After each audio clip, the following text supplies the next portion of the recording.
That is a huge scar on my stomach that I've had since I was a baby.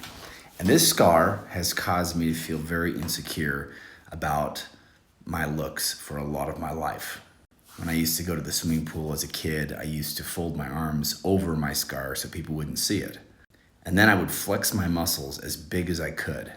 The reason I flexed my muscles is I thought maybe, I was like 8 or something, maybe if I flexed my muscles, people would see my muscles and they'd comment about my muscles instead of commenting about my scar.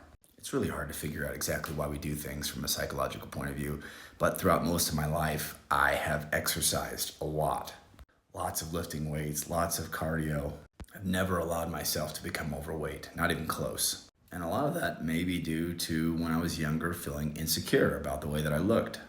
And in that way, insecurity has turned into something good or healthy. I'm not unhealthy with the amount that I exercise. It's a good amount.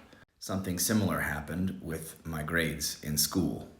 When I was in elementary school, middle school, high school, my ADHD was so severe I didn't know how to control it. I didn't know how to deal with it, and so I just got horrible grades, terrible grades, like C's and D's throughout all of it. And it caused me to feel really insecure about my intelligence. I just couldn't read stuff. Like, they'd give me an assignment, I'd go home, I had all the intentions of getting good grades, and I'd sit there and I would stare at the book, rereading the same paragraph over and over and over again, and have no idea what it was that I was reading. I'd be in class and I'd have no idea that they were explaining something because my mind was wandering all over the place and I couldn't keep it on what the teacher was saying, and it was just like really hard. I never knew when anything was due. I was guessing on everything, and constantly getting C's and D's caused me to feel super stupid. Later in life, I learned how to overcome that, and I had to get through it, how to study as a person with ADHD, probably motivated because of my insecurities, feeling stupid. And I ended up, when I went to college, getting nearly straight A's. And then I went on to become a doctor. And I wonder if a lot of that isn't partially because of my insecurities about intelligence, wanting to prove that I wasn't stupid. And it's become a good thing. Now I love my career, but the insecurity was a large part of my motivation.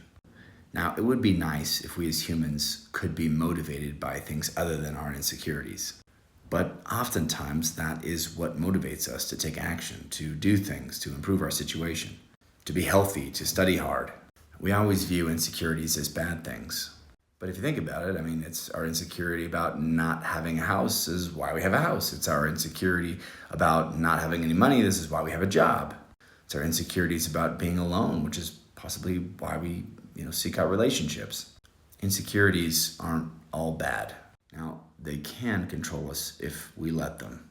Oh, by the way, the scar on my stomach is I was born with Hirschsprung's disease, so I'm actually missing most of my large intestine. It was taken out when I was a very small child, so interesting story. When I applied to be a doctor in the military, I was rejected initially because of my Hirschsprung's disease, and I ended up going the non-military route.